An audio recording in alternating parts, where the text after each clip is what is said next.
Je suis avec Réazi, salut. Salut. Alors parlez-moi un peu de vos stands. Notre stand, je représente l'ambassade de France, les services culturels, que vous pouvez voir juste là-haut. Et donc, les services culturels de l'ambassade de France essayent de développer des programmes bilingues français-anglais dans les écoles publiques de New York.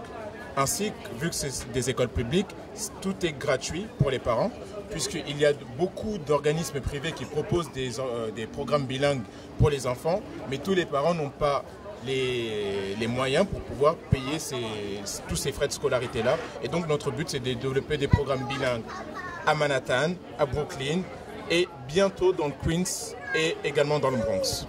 Alors pourquoi vous vous associez à cette cause de parler du bilinguisme?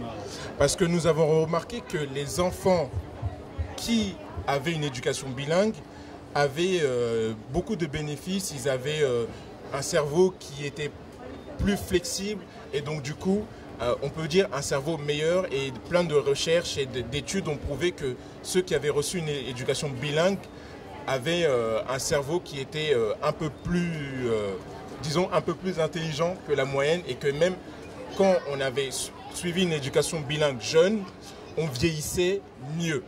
Et donc du coup, on essaie de proposer cela à tout le monde.